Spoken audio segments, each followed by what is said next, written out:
လောကမှာလူသားတစ်ယောက်အနေနဲ့ဘဝမှာပေါ်ပေါက်လာတဲ့အချိန်ချီးမွမ်းဖွယ်ရာခုံတွေရှိတယ်လို့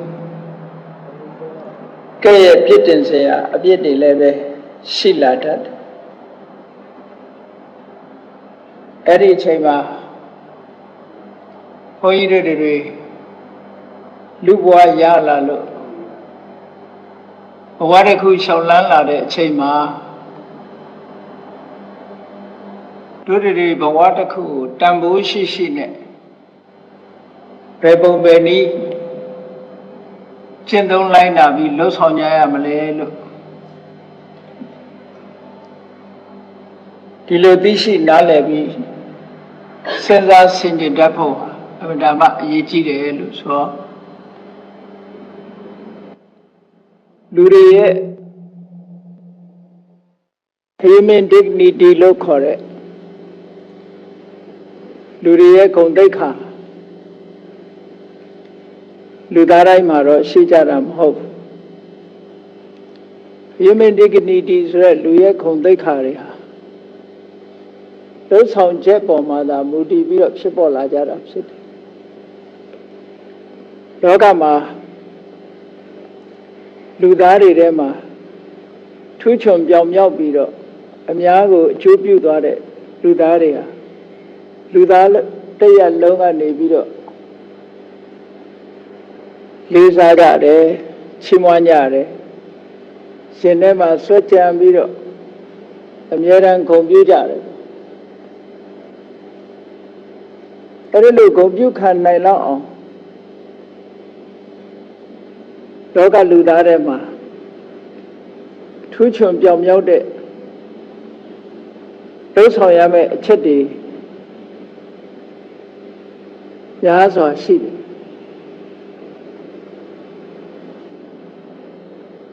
နမူနာတစ်ခုအားဖြင့်ပြောမယ်ဆိုလို့ရှိရင်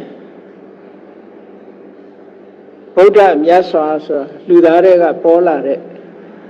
ပုဂ္ဂိုလ်လူတစ်ယောက်ပါလူသားစစ်ကနေပြီးတော့ထူးခြားတဲ့အသိဉာဏ်ရရှိလာဘာဖြစ်လို့ထူးခြားတဲ့အသိဉာဏ်ရရှိတယ်လဲလို့ဆိုထူးခြားတဲ့ကြိုးစားမှုတွေကြောင့်ရရှိတယ်အလွန်မြင်များတဲ့စိတ်ဓာတ်နဲ့မြင်မာတဲ့ရည်ရွယ်ချက်တွေနဲ့ကြိုးစားအထောက်ခဲလို့ထူးခြားတဲ့အသိဉာဏ်ကိုရပြီးတော့ထူးခြားတဲ့လှုပ်ဆောင်ချက်တွေကိုလှုပ်ဆောင်နိုင်ခဲ့တယ်ဒါကြောင့်မို့လောကလူသားတွေဟာထိုပုဂ္ဂိုလ်မြတ်ကိုအမိပြုပြီးတော့ချမ်းသာဒုက္ခရကြတယ်ဖျားပွင့်တာကိုအကြောင်းပြုပြီးတော့ဘဟုဇနဟိတဘဟုဇနဒုက္ခဘဟုဇနဟိတဆိုတာအများအတွက်ကောင်းကျိုးချမ်းသာတွေဖြစ်ပေါ်ဖို့အတွက်အခြေအနေကောင်းတွေရရှိလာဘဟုဇနဒုက္ခဆိုတာထိုအခြေအနေကောင်းတွေပေါ်မှာအမိပြုပြီးတော့ရရှိလာတဲ့ချမ်းသာဒုက္ခဟိတနဲ့ဒုက္ခလို့ဆိုတာဟိတဆိုတာအခြေအနေကောင်းတွေကိုပြောတယ်ဒုက္ခဆိုတာချမ်းသာတာကိုပြောအခြေအနေကောင်းမရှိဘဲနဲ့ချမ်းသာမှုကိုမရဘူးလောကမှာဖျားဆိုတာလူသားတွေမှာပေါ်ပေါက်လာသည့်အတွက်ကြောင့်ထိုဖျားဖြစ်လာတဲ့လူသားတယောက်ကိုအကြောင်းပြုပြီးတော့လောကလူတွေဟာအခြေအနေကောင်းတွေနဲ့ကြုံတွေ့ကြရတယ်အခြေအနေကောင်းတွေကိုအကြောင်းပြုပြီးတော့ချမ်းသာဒုက္ခတွေမျိုးမျိုးရခဲ့ကြတယ်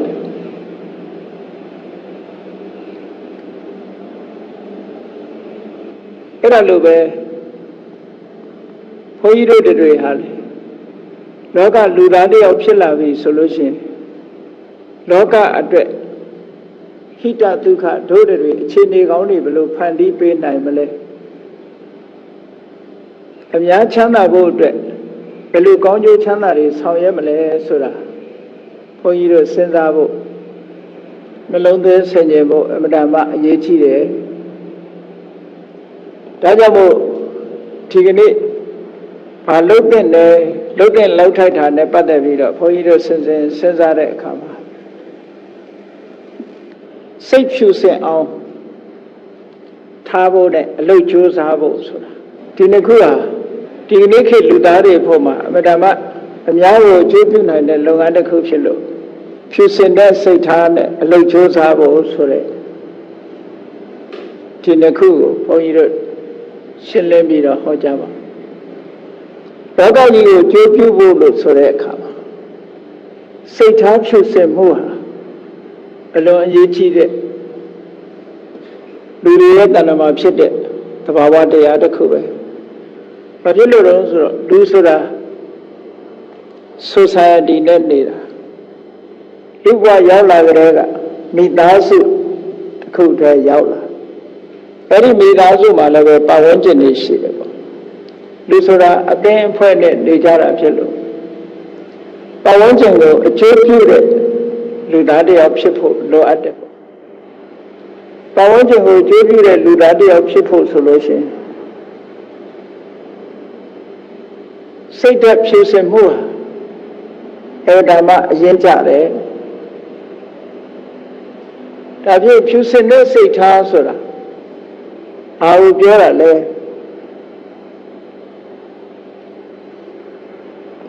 ဖြူစင်တဲ့စိတ်ထားဆိုတာအများအကျိုး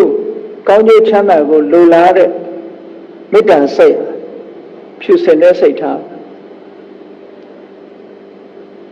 ဒီလောကလူအတိုင်းဝိုင်းနေနေတဲ့အခါမှာဒီကအားလုံးပေါ်မှာတူညီတဲ့မေတ္တာစိတ်ထားနိုင်မှာမေတ္တာဆိုတဲ့စကားလုံးဟာပါဠိဘာသာလာတဲ့စကားလုံးတစ်ခုဖြစ်တယ်ထိုမေတ္တာဆိုတဲ့စကားလုံးရဲ့အခြေခံစကားလုံးကဘာလို့လဲလို့ဆိုရင်မေတ္တာဆိုတဲ့စကားလုံးကလားမေတ္တာဆိုတာမိတ်ဆွေမေတ္တာဆိုတာမိတ်ဆွေရဲ့စိတ်ထားမေတ္တာဆိုဒီမှာမိတ်ဆွေရဲ့စိတ်ထားကိုခေါ်တာဖြစ်ပါတယ်အဲ့တော့မိတ်ဆွေရဲ့စိတ်ထားဆိုတာဘယ်လိုဟာလဲလို့ဆိုရင်အလုံးအသီးသီးမိတ်ဆွေရှိကြတာဖြစ်သောကြောင့်မိတ်ဆွေတွေပေါ်မှာဘယ်လိုစိတ်ထားထားသလဲလို့ဆိုရင်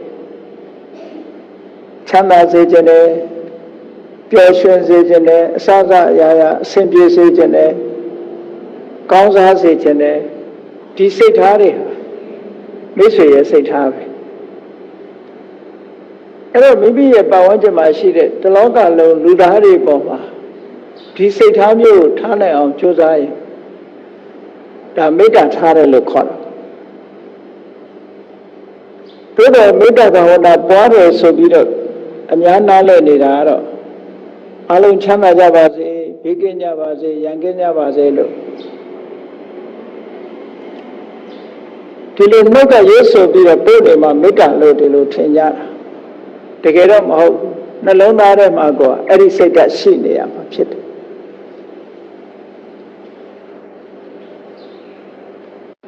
ဒီစိတ်ကံကားတွေပေါ်မှာထားတဲ့စိတ်ဓာတ်တွေ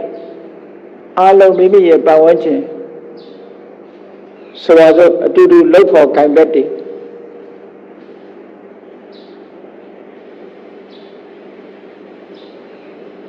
နိုင်ငံမှာနေထိုင်ကြတဲ့ပုဂ္ဂိုလ်တွေကမ္ဘာမှာနေထိုင်ကြတဲ့ပုဂ္ဂိုလ်တွေလူမျိုးမရွေးဘာသာမရွေးတက်ရှိတ attva တွေအလုံးပေါ်မှာတဏှီတဲ့အကျိုးကိုလိုလားတဲ့စိတ်ကိုထားနိုင်အောင်ကြိုးစားအဲ့လိုထားနိုင်အောင်တိုးချက်ပြီးတော့ကြိုးစားသွားတာဒါမေတ္တာလို့ခေါ်တာအဲ့တော့မေတ္တာထားသောအဖြစ်စိတ်ဖြူစင်အောင်ထားသောအဖြစ်ကိုယ်မှာရလာတဲ့လက်တွေ့အကျိုးကတော့ဘာလဲလို့ဆိုရင်ကိုယ်တဏ္ဍာမှာအမုန်းတရားဆိုတာမရှိတော့ရှင်တဲ့နှလုံးထဲမှာမကျေနပ်တာတွေတို့မုန်းတိတာတွေတို့ဒါတွေမလာတော့အဲ့ဒီမလာတာကိုယ်အတွက်အမတန်ငြိမ်းချမ်းတဲ့ဥပတ္တမဒုက္ခလို့ခေါ်ရတဲ့ချမ်းသာဒုက္ခတစ်မျိုးတွေ့ရှိခံစားနိုင်တာပေါ့အမုန်းကင်းတဲ့နှလုံးသားရဲ့ပိုင်ရှင်ဟာပြောဆိုတဲ့အခါမှာပဲဖြစ်စေဆက်ဆံတဲ့အခါမှာပြုလုပ်တဲ့အခါမှာပဲဖြစ်စေအစစအရာရာအဆင်ပြေလို့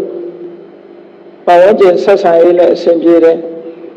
မျက်နှာအဆင်ကြည်လင်းနေသည့်ဖြစ်၍ပတ်ဝန်းကျင်ကပုဂ္ဂိုလ်ရဲ့ခင်မင်မှုချစ်ခင်မှုမေတ္တာတက်ရောက်မှုကိုလည်းပဲရရှိစေနိုင်ဒါကြောင့်မို့လို့မေတ္တာလို့ဆိုတဲ့ဖြူစင်တဲ့စိတ်ကိုထားဖို့လိုအပ်တယ်ပေါ့ဒါနံပါတ်1အရေးကြီးတာနော်အဲ့တော့မေတ္တာဆိုတာဘယ်သူ့ပေါ်မှာထားရမှာတော့ဆိုရင်အားလုံးပေါ်မှာထားရအားလုံးတဏှိတဲ့ကောင်းစားကြပါစေပျော်ရွှင်ကြပါစေချမ်းသာကြပါစေအဆင်ပြေကြပါစေဆိုတဲ့ထိုစိတ်ဓာတ်ဖြင့်ဘယ်သူ့ပေါ်မှာတော့မုန်းတယ်ဘယ်သူ့ကိုတော့မလိုလားဘူးဆိုတဲ့စိတ်နေသဘောထားတွေဟာပျောက်ကွယ်သွားပြီးတော့အလုံးပေါ်မှာတဏှိတဲ့အကျိုးစီးပွားကိုလိုလားတဲ့စိတ်ထားဖြစ်ပေါ်စေမှာဖြစ်တယ်အဲ့ဒါဆိုလို့ရှိရင်ဒီပုဂ္ဂိုလ်ဟာဖြူစင်တဲ့စိတ်ဓာတ်တစ်ခုရရှိဒါကတဖြည်းဖြည်းလေ့ကျင့်ပြီးတော့မရှိသေးလို့ရှိရင်ရှိအောင်လုပ်ရမယ်ရှိပြီးလို့ရှိရင်တိုးတက်လာအောင်လုပ်ရမယ်အဲ့ဒါကိုပဲမေတ္တာဘာဝနာလို့ဆိုတာမဖြစ်သေးတဲ့မေတ္တာစိတ်ကိုမိမိတဏ္ဍာမှာဖြစ်အောင်လုပ်ခြင်းဖြစ်ပြီးလို့ရှိရင်တိုးတက်ကြီးထွားလာအောင်ခိုင်မာလာအောင်ရင့်ကျက်လာအောင်လေ့ကျင့်ပေးခြင်းအဲ့ဒါကိုပဲမေတ္တာဘာဝနာလို့ခေါ်တယ်အဲ့တော့မေတ္တာတရားထားရုံနဲ့ပဲဖြူစင်တဲ့စိတ်ဆိုတာရာစွာလုံလောက်သွားတယ်နောက်တစ်ခုဖြူစင်တဲ့စိတ်ထားဖို့လိုအပ်ချက်တစ်ခုကဘာလဲလို့ဆိုရင်လောကလူသားတွေအားလုံးဟာမိမိကိုယ်တိုင်ကဘယ်လိုပဲတဏှိတဲ့ကောင်းစားစေခြင်းနဲ့ပျော်ရွှင်စေခြင်းနဲ့လို့ဆိုပေမဲ့လို့ကံမကောင်းအကြောင်းမလားလို့အခြေအနေမကောင်းလို့ကိုယ်ရင်းကြပြီးတော့ဒုက္ခရောက်နေတဲ့ပုဂ္ဂိုလ်တွေဆိုတာရှိသေးတယ်အစမပြေဘူးအစမပြေဘူးဆိုတာအလောက်တိုင်းအစမပြေဘူးကျမ်းမာရေးအစမပြေဘူးအစကားအရာရာအစမပြေမှုတွေနဲ့ကြုံရရတယ်ဆိုတဲ့ပုဂ္ဂိုလ်တွေလည်းရှိတာအဲ့လိုရှိလာတဲ့အခါမှာဘာလိုအပ်တယ်လဲလို့ဆိုရင်ကရုဏာလို့ခေါ်တဲ့တရားလိုအပ်လာကရုဏာဆိုတာကျင်နာခြင်းတနာခြင်းကိုယ်ရင်းကြနေတဲ့ပုဂ္ဂိုလ်ပေါ်မှာအကျဉ်းတရားထားရကျဉ်းတရားထားတယ်ဆိုတာသူ့ရဲ့ဒုက္ခကိုကုညီပြီးတော့ဖြေရှင်းပေးခြင်းနဲ့ရတဲ့ကုညီချက်တွေကိုကုညီခြင်းနဲ့အစမပြေဖြစ်နေတာတွေအဆင်ပြေအောင်တတ်နိုင်တဲ့များကုညီပေးတယ်အဲ့ဒါကရုဏာရဲ့သဘောပဲနောက်ဆုံးမှာဒုက္ခရောက်နေတဲ့ပုဂ္ဂိုလ်ကိုဒီဒုက္ခကလွတ်မြောက်ပါစေလွတ်မြောက်အောင်ငါဘယ်လိုကူညီပေးရမလဲငါဘာတတ်နိုင်တယ်လဲဘာလုပ်ပေးရမလဲဆိုတဲ့အကူအညီပေးခြင်းနဲ့စိတ်ဓာတ်ဒါဖြူစင်တဲ့စိတ်ဓာတ်လို့ခေါ်တယ်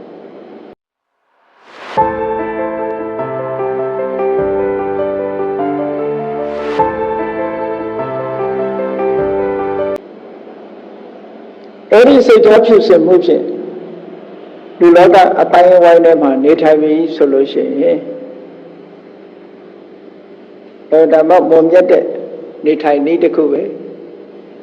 အတိုင်းဝိုင်းတစ်ခုကိုလူလောကအတိုင်းဝိုင်းတစ်ခုအကျိုးပြုတာဖြစ်တယ်အကယ်၍ကရုဏာဆိုတဲ့ဒီတရားမထားဘူးဆိုလို့ရှိရင်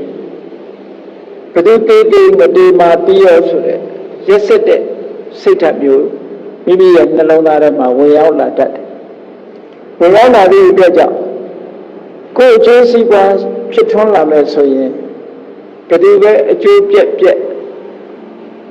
ကိုယ်အကျိုးစီးပွားတစ်ခုကိုသာလဲဥတီထားပြီးတော့အများအကျိုးစီးပွားပြက်တာမပြက်တာငါနဲ့မဆိုင်ဘူးဆိုတဲ့ selfish ကိုယ်ကျိုးရှာတဲ့စိတ်ဓာတ်တွေဝင်လာတယ်ဆိုလို့ရှိရင်ဘယ်လိုမှဖြူစင်တဲ့စိတ်ထားမဖြစ်နိုင်ဘူး။ဒါကြောင့်မို့လို့ကရုဏာဆိုတဲ့ဒီတဘာဝတရားလည်းမိမိတို့ရဲ့ယဉ်တဲ့နှလုံးထဲမှာ ရှိအောင်မရှိသေးလို့ရှိရင်ရှိလာအောင်ကြိုးစားရမယ်ရှိပြီးလို့ရှိရင်တိုးတက်ကြီးပွားလာအောင်လေ့ကျင့်ပေးရမယ်နောက်တစ်ခုထားမယ်စိတ်ဓာတ်ကပါလဲလို့ဆိုရင်မုဒိတာဆိုတာဝမ်းသာခြင်းจิตနဲ့ခြင်းဆိုတဲ့သဘောတရားလူတွေရဲ့အတိုင်းဝိုင်းမိမိရဲ့ပတ်ဝန်းကျင်မှာကံကောင်းလို့ဖြစ်စေသူ့ရဲ့ကြိုးပမ်းအထောက်မှုကြောင့်ဖြစ်စေအစစရရအစဉ်ပြေပြီးတော့မိမိတဲ့ပို့ပြီးတော့ကြီးပွားတဲ့ပုဂ္ဂိုလ်တွေဆိုတာရှိတယ်မိမိတဲ့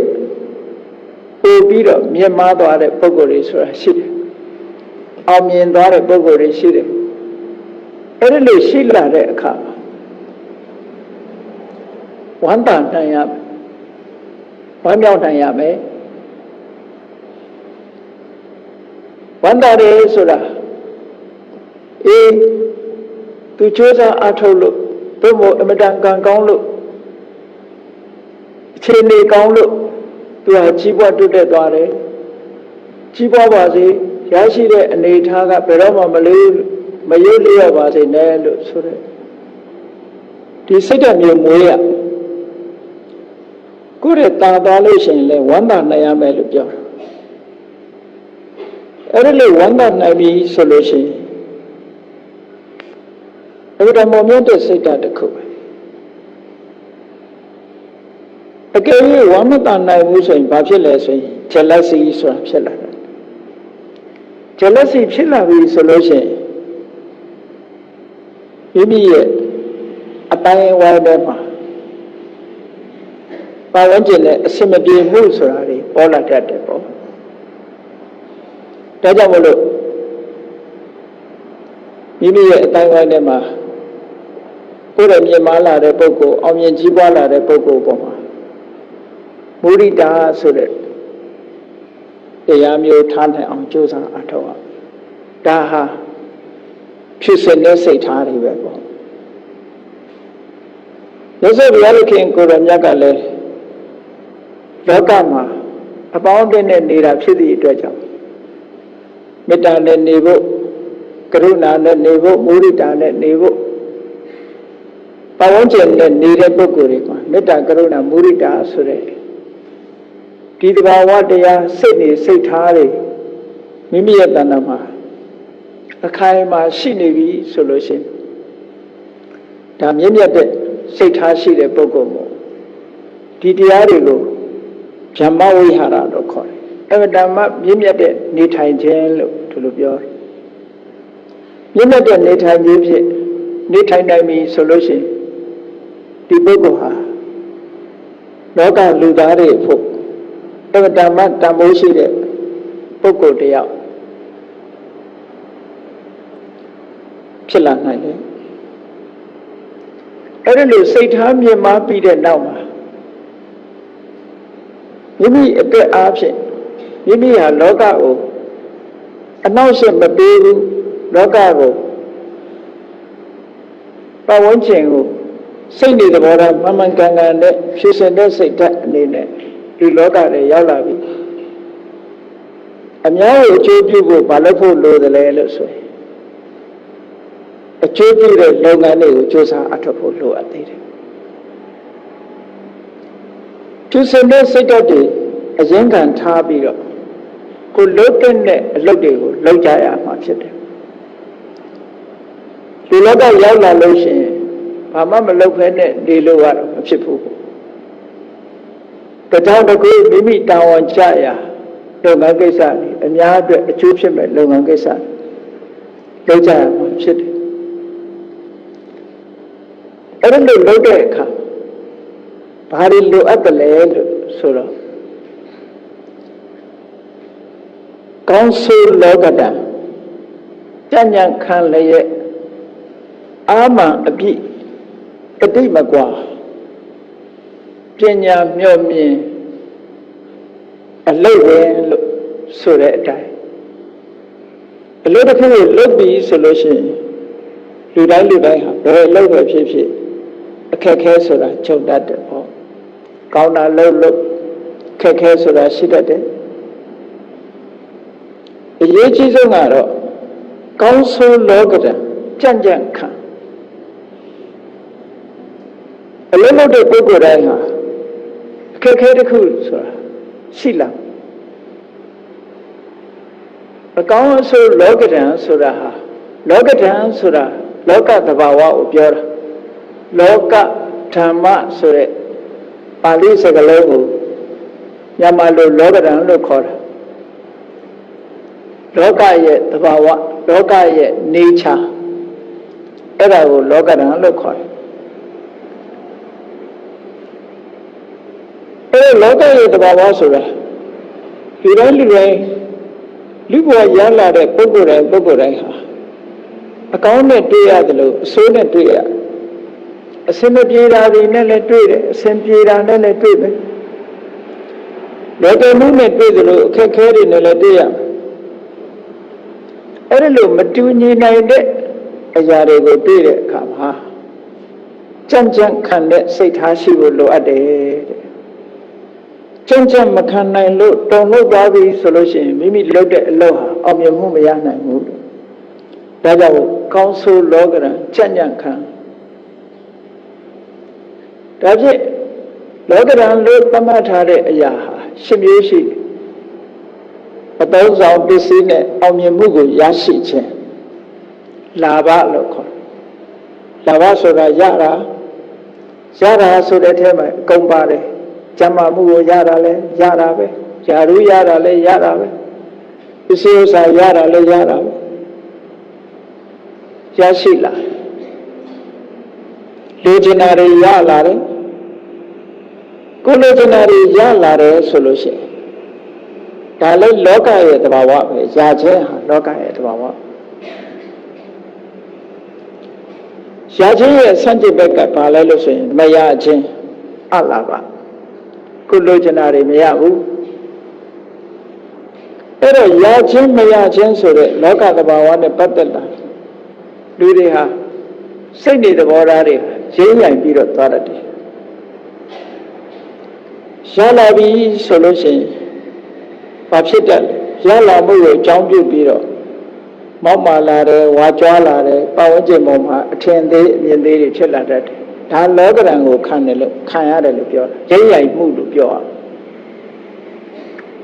အမြင်ကြီးပွားမှုကိုရလာလို့ဆက်ဆံရေးကျဲလာတာတို့မောက်မာလာတာတို့ဒါတွေဟာစိတ်ထားတည်ငြိမ်မှုမရှိတော့ဘူးဆိုလို့ရှိရင်အဲ့ဒါဟာကောင်းတဲ့လောကဓာတ်သဘာဝတရားနဲ့တွေ့လို့ရိပ်ရိုက်သွားခြင်းလို့ဒီလိုသတ်မှတ်တယ်ဟောမရဘူးဆိုတဲ့အခါကျတော့ဘာဖြစ်တုံးဆိုစိတ်ဓာတ်တွေကျတယ် depression ဆိုတာဖြစ်တယ်အဲ့ဒီလိုစိတ်ဓာတ်ကျလာပြီနောက်ဆုံးမှာကိုယ့်ကိုယ်အဆုံးစီရင်လောက်အောင်စိတ်ဓာတ်ကျသွားတာဒါလည်းရိပ်ရိုက်ခြင်းတစ်ခုပဲအဲ့ဒီနှမျိုးလုံးမဖြစ်စေရဘူးတဲ့အကောင်းနဲ့တွေးလို့လဲစိတ်အားတွေတက်ပြီးတော့မာနမဖြစ်စေရဘူးအဆိုးနဲ့တွေးလို့လဲစိတ်ဓာတ်မကြရဘူးအဲ့ဒါကိုလောကဓာတ်ကိုကြံ့ကြံ့ခံတယ်လို့ဒီလိုပြောတယ်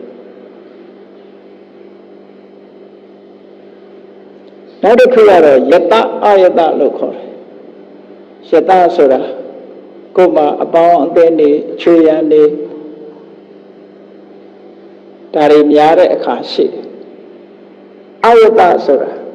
ကိုယ်မှာအပေါင်းအသင်းတွေအချွေရန်တွေမရှိတော့ဘူးဆိုတဲ့အခြေအခါမျိုးလို့ရှိတယ်ရှိလာပြီဆိုရင်ထိုလောကဓာတ်ကြောင့်လူရဲ့စိတ်ဟာ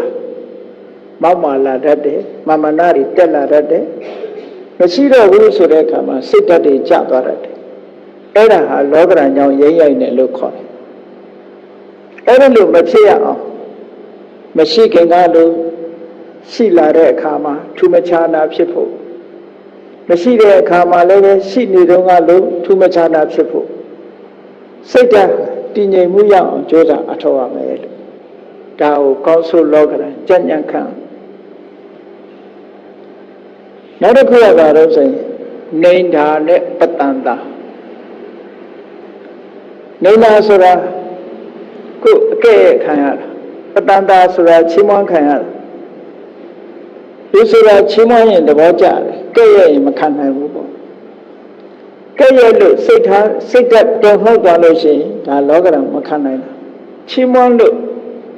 ဘဝင်မြင့်သွားရင်လေဒါလောကဓာတ်ကိုမခံနိုင်တာလို့ခေါ်တယ်ဒါကြောင့်မို့ကဲ့ရဲ့သည်ဖြစ်စေချီးမွမ်းသည်ဖြစ်စေသူကဲ့ရဲ့မှုချီးမွမ်းမှုပေါ်မှာ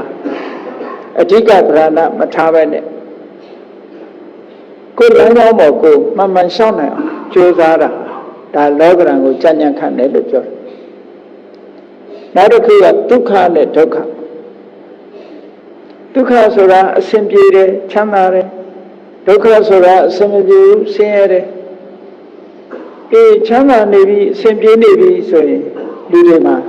စိတ်ထားမောက်မာလာတတ်တယ်မာနတွေတက်ကြွလာတတ်တယ်အစဉ်မပြေတော့ဘူးဆိုရင်စိတ်အားတွေရောကြပြီးတော့စိတ်ဓာတ်တွေပြပြလာတတ်တယ်အဲ့ဒီနှစ်ခုမျိုးနှစ်ခုလုံးမရှိအောင်မိမိစိတ်ကိုတည်ငြိမ်အောင်ထားနိုင်ရမယ်ပေါင်းလိုက်တဲ့အခါကျတော့လောကမှာရှိတဲ့လူသားအလုံးနဲ့ကျုံတွေ့ရမယ့်သဘာဝတရား၈မျိုးလောကဓာတ်၈မျိုးလို့ခေါ်တယ်ဒီထဲမှာလူတွေကြိုက်လို့အကောင်းလို့ပြောတာက၄မျိုးမကောင်းဘူးလို့ပြောတာ၄မျိုးလောကလူသားတွေကမကောင်းတာနဲ့ကြုံရတဲ့အခါကျမှလောကဓာတ်ခံရတယ်လို့ညည်းတွားကြတယ်ကောင်းတာနဲ့ကြုံတဲ့အခါကျတော့လောကဓာတ်လို့မထင်ကြဘူးလောကဓာတ်ဆိုတာလောကရဲ့သဘာဝကိုပြောတာလောကမှာရှိနေတဲ့လူတိုင်းဟာမတူတဲ့အနိမ့်အမြင့်ဆိုတာမျိုးရှိလာနိုင်တယ်ဒါကြောင့်မို့အလုံးလို့ပြီးဆိုတဲ့အခါမှာကောင်းဆိုးလောကဓာတ်ကြံ့ကြံ့ခံဖို့ဒါကိုကြော်လွှားနိုင်ရမယ်ရသော်ဘုရားဒီပင်လေချီးမွမ်းခြင်းခံရတယ်လို့ကဲ့ရဲ့ခြင်းခံရတယ်ရသော်ဘုရားဒီပင်ရတဲ့အခါရှိတယ်လို့မရတဲ့အခါရှိတယ်ရသော်ဘုရားဒီပင်လေခြံရံရှိတဲ့အခါရှိတယ်လို့ခြံရံမဲ့တဲ့အခါရှိတယ်ရသော်ဘုရားဒီပင်ချမ်းသာတဲ့အခါရှိတယ်လို့ဆင်းရဲတဲ့အခါရှိတယ်သို့တော့ဒီတဘာဝတရားတွေပေါ်မှာစိတ်ကအလေးနဲ့မထားဘဲနဲ့လှုပ်တဲ့လှုပ်ထိုက်တဲ့အပေါ်မှာကြံ့ကြံ့ခံပြီးတော့လှုပ်သွားတာဒီလိုဆွလို့ပါတယ်အဲကြောင့်မို့ဒီတဘာဝတရားတွေနဲ့ကြုံတွေ့လာတဲ့အခါမှာစိတ်ဓာတ်မတုံ့လောက်အောင်လေ့ကျင့်ရမယ်လို့ဒီလိုပြောတယ်ကောင်းဆိုးလောကဓာတ်ကြံ့ကြံ့ခံလျက်နောက်တစ်ခုကအာမန်အပြည့်ဆိုတာစိတ်ဓာတ်ကြတာမျိုးမဖြစ်စေရအာမန်အပြည့်စိတ်ဓာတ်မကြအောင်ဘုန်းကြီးတို့တွေမှာဘာတွေရှိခဲ့တယ်လဲလို့ဆိုတာအလုံးကြားဖို့ရတဲ့ထဲပဲလုပ်ငန်းတစ်ခုအောင်မြင်ဖို့ရအတွက်အရေးကြီးတဲ့စိတ်ရဲ့ခွန်အား၄မျိုးရှိအဲ့ဒါကိုအဋ္ဌိပါဒအောင်မြင်ခြင်းရဲ့အကြောင်းတရား၄မျိုးလို့လည်းခေါ်တယ်။ဘယ်လိုပဲဖြစ်ဖြစ်ဒါသက်ဆိုင်နောက်တစ်ခုကလွှမ်းမိုးထိဆိုးထားနိုင်တဲ့သဘာဝတရား၄ခုအဓိပတိ၄မျိုးလို့လည်းခေါ်တယ်။အဲ့ဒီ၄မျိုးကိုမိမိတို့တဏ္ဍာမှာအခိုင်အမာတည်ဆောက်ဖို့လိုတယ်။ဘာလဲလို့ဆိုလို့ရှိရင်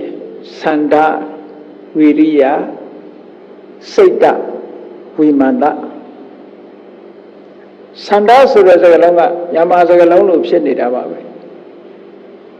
သန္တာဆိုတာ wish ကိုဖြစ်ချင်တယ်ဆိုတဲ့သန္တာ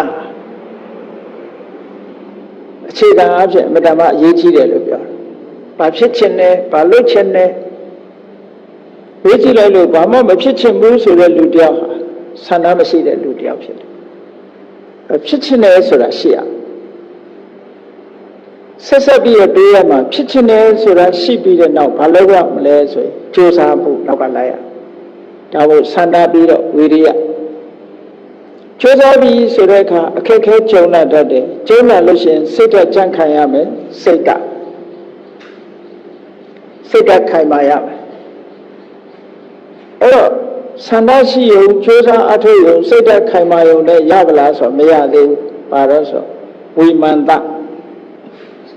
စဉ်းစားဆင်ခြင်တဲ့အသိဉာဏ်လိုအပ်သေးတယ်ဒါကြောင့်မို့ဒီ၄ခုကိုမြတ်စွာဘုရားဟောထားတယ်ဆန္ဒပြဋ္ဌာန်းတဲ့ဆန္ဒရှိရမယ်ဆန္ဒရှိတဲ့အတိုင်းလှုပ်ဆောင်မှုဝိရိယရှိရမယ်လှုပ်ဆောင်မှုဝိရိယရှိတဲ့အတိုင်းပဲခိုင်မာတဲ့စိတ်ဓာတ်လည်းရှိရမယ်ခိုင်မာတဲ့စိတ်ဓာတ်ရှိပြီးတဲ့နောက်မှာဝိမာဒလို့ခေါ်တဲ့ဘယ်လိုလုပ်တဲ့လဲဆိုတဲ့စဉ်းစားဉာဏ်ဆိုတာဒါအရေးကြီးတယ်လို့ဒီလိုပြောအဲ့ဒီ၄ခုဟာ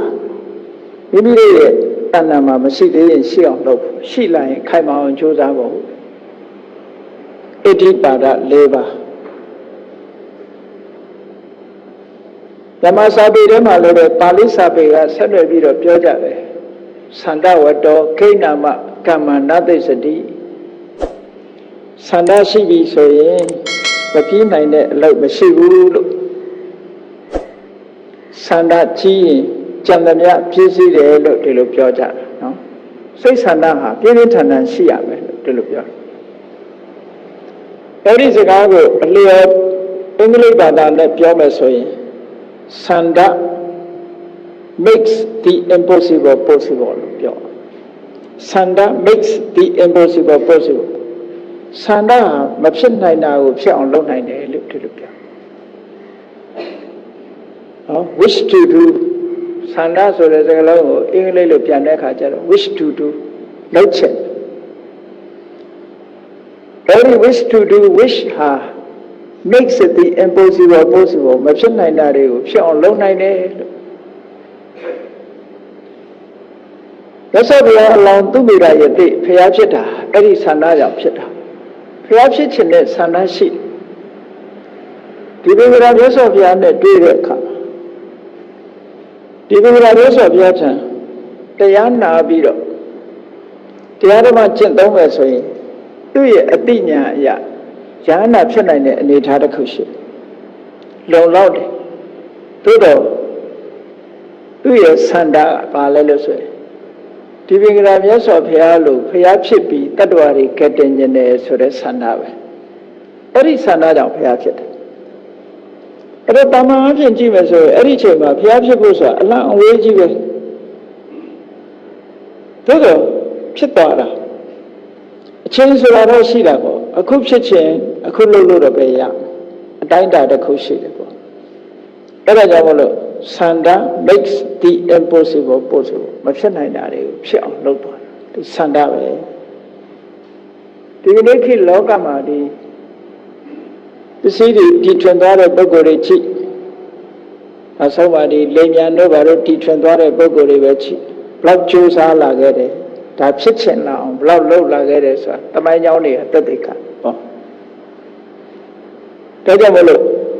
သူတို့ရဲ့တဏ္ဍာမှာလည်းပဲဒီဆန္ဒဆိုတာရှိရမယ်ဒီဆန္ဒကိုရှိတဲ့ဆန္ဒအများကိုအကျိုးပြုတဲ့ဆန္ဒဖြစ်ဖို့ခုနကဖြူစင်တဲ့စိတ်ဓာတ်နဲ့နှလုံးသွင်းဆင်ခြင်ဖို့တော့လိုအပ်တယ်အများကိုလောကကြီးကိုဖြစ်စီမဲ့ဆန္ဒမျိုးတော့မထားသင့်ဘူးပေါ့လောကကြီးကိုအကျိုးပြုမဲ့ဆန္ဒမျိုးနဲ့ကြိုးစားအထောက်မယ်ဆိုလို့ရှိရင်ဒီဆန္ဒအများအတွက်များစွာအကျိုးဖြစ်လို့အမှန်တမ်းတန်ဖိုးရှိတယ်ဒါကိုယ်စိတ်ထဲမှာဒီလိုဆန္ဒဆိုတဲ့အာမန်အပြည့်ရှိဖို့လိုအပ်တယ်လို့ပြောတယ်ထို့တူရဲ့ဆန္ဒရှိလို့လုပ်ပြီဆိုတဲ့အခါမှာဝိရိယကလည်းပဲကြံ့ခိုင်တဲ့စွဲမြဲတဲ့ဝိရိယရှိဖို့ဝိရိယကို effort makes the impossible possible လုံးလုံးဝိရိယဟာလည်းမဖြစ်နိုင်တာတွေကိုဖြစ်အောင်လုပ်နိုင်မဖြစ်ဘူးလို့ထင်တာတွေဟာဖြစ်လာနိုင်တယ်ပေါ့ဒါကြောင့်မို့ဆန္ဒရှိတဲ့နောက်မှာဝိရိယရှိဖို့လိုအပ်တယ်ဝိရိယရှိလို့ကြိုးပမ်းအထောက်ပြီးဆိုရင်စိတ်ဓာတ်မခိုင်မာတဲ့ပုဂ္ဂိုလ်တွေဟာလမ်းခုလတ်မှာပဲကိုလုပ်တဲ့လုပ်ငန်းတစ်ခုကမအောင်မြင်မဲ့နဲ့ရဆိုင်သွားတတ်တယ်အဲ့ဒါကြောင့်မလို့စိတ်ဓာတ်ကြံ့ခိုင်မှုကလည်းအရေးကြီးတယ် Mind makes the impossible possible စိတ်ဓာတ်လည်းပဲမဖြစ်နိုင်တာတွေကိုဖြစ်အောင်လုပ်နိုင်တယ်လို့ဒီလိုဆိုတာဟောနောက်တစ်ခုကျတော့စိတ်ဓာတ်ခိုင်မာတော်လည်းစဉ်းစားဉာဏ်နဲ့အသိဉာဏ်ရှိဖို့လိုအပ်တယ်အသိဉာဏ်မပါဘဲနဲ့လုပ်လို့ရှိရင်အောင်မြင်မှုဆိုတာမရနိုင်ဘူးဒါကြောင့်မို့ wisdom ဆိုတာလိုအပ်တယ်ပေါ့ knowledge တို့ wisdom တို့ဒါကြောင့်မို့ wisdom makes it the impossible possible အသိဉာဏ်ကလည်းမဖြစ်နိုင်တာတွေကိုဖြစ်အောင်လုပ်နိုင်တယ်လို့ဟောဒါကြောင့်မို့ဒီအဓိပတိတရားတွေမိမိရဲ့စိတ်ထားထဲမှာအပြည့်အဝရှိတာကိုပဲဒါအာမန်အပြည့်လို့ပြောတယ်ကောင်းဆိုးလောကရန်ကြံ့ညံ့ခံလေအာမန်အပြည့်အလုံးလုံးပြီးဆိုတော့ဒါတွေဒီအင်အားတွေရှိနေဖို့လိုတယ်အဲ့ဒီလိုရှိလာတဲ့အခါမှာလုပ်ပြီးဆိုတဲ့အတိုင်းအမြဲတမ်းဘုန်းကြီးတို့တွေရှိနေရမယ့်အရေးချင်းနှစ်ရက်ကပါလဲလို့ဆိုတတိမကွာပညာမျှော်မြင်အဲ့ဒါနှစ်ခုမပါရင်ကတော့လွဲချော်သွားနိုင်တယ်တတိမကွာတတိဆိုတာ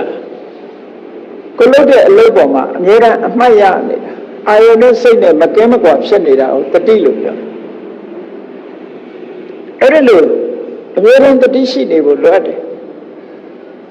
အဲ့ဒီတတိပေါ်မှာကတ်လိုက်မှတတိရှိနေမှအသိပညာဆိုတာလည်းဝင်လာတယ်တတိမပါဘဲနဲ့ပညာဆိုတာမဖြစ်ဘူးတဲ့တတိရှိမှပညာဆိုတာဖြစ်တယ်ဒါကြောင့်မို့လို့တတိနဲ့ပညာအမြဲတမ်းစာပေကျမ်းဂန်မှာတွဲပြီးတော့သုံးလေးရှိတယ်တတိတံပစင်ညဆိုတဲ့စကားတစ်ခုတတိဆိုတာအာယုံပေါ်မှာအမြဲတမ်းအာယုံနဲ့စိတ်နဲ့တွဲနေအောင်အမှတ်ရနေတာပညာဆိုတာအဲ့ဒီအာယုံရဲ့တဘာဝကိုစူးစမ်းနေတာသိနေတာအဲ့ဒီနှစ်ခုနဲ့အလုံးလုံးဖို့လိုတယ်ဒါကြောင့်မို့တတိမကွာပညာမျှော်မြင်အမျှော်မြင်ပညာဟာလည်းအရေးကြီးအမှန်ကန်ဆုံးဖြတ်နိုင်မှုကြတော့ဒီအမျှော်မြင်ပညာရှိဖို့လိုအပ်တယ်ပေါ့အဲ့ဒီအမျှော်မြင်ပညာမရှိဘဲနဲ့အလုံးလုံးလို့ရှိရင်ကောင်းကျိုးချမ်းသာရဖို့ခက်ခဲတယ်ပေါ့ပညာရှိမှကောင်းကျိုးချမ်းသာတွေကိုရနိုင်တယ်အမျှော်မြင်ပညာနဲ့လုံးမှအလုံးဟာအောင်မြင်ပြည့်စုံနိုင်တယ်ဒါကြောင့်မို့အလုံးချုပ်ပြီးတော့ဘုန်းကြီးတွေဘာတွေလုပ်တဲ့လဲဘာတွေရှိတဲ့လဲဆိုတာစိတ်ဖြူစင်အောင်ထားဖို့ရဲ့ဟောကောင်းဆိုးလောကရန်ကြံ့ညံ့ခံလေအာမန်အပြည့်တတိမကွာပညာမျှော်မြင်အလုံးဝင်အလှဆင်ကြဒုဘဝလို့ကိုယ်ဘဝတွင်ကိုယ်အလှဆင်တာမဟုတ်ဘူးနံပါတ်1ကတော့ကိုယ်ဘဝလှပအောင်ကြိုးစားတဲ့ပုဂ္ဂိုလ်တွေဟာလောကကြီးကိုလည်းအလှဆင်တဲ့ပုဂ္ဂိုလ်တွေဖြစ်လာနိုင်ပါတယ်မလမပလူတယောက်လောကကြီးလည်းမှာပေါ်ပေါက်လာတယ်နိုင်ငံတကာနိုင်ငံတစ်နိုင်ငံမှာနိုင်ငံကိုအကျိုးပြုတဲ့ပုဂ္ဂိုလ်တယောက်ပေါ်ပေါက်လာတယ်ဆိုရင်အလှပဟာပျက်စီးသွားတယ်ကဘာမှာလည်းပဲကဘာကိုအကျိုးမပြုတဲ့ပုဂ္ဂိုလ်တယောက်ပေါ်လာလို့ရှိရင်ကဘာကိုပျက်စီးစေတာဒါကြောင့်မလို့လောကကိုယ့်ကိုလှအောင်ပအောင်ပြင်ဆင်ခြင်းဖြင့်လောကကိုအလှပြင်ပေးတာနဲ့တူတူပန်းကလေးဟာပန်းပွင့်လေးဟာ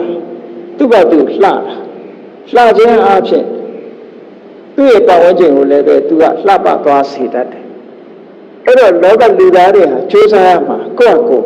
ကြိုးစားဖို့လိုအပ်တယ်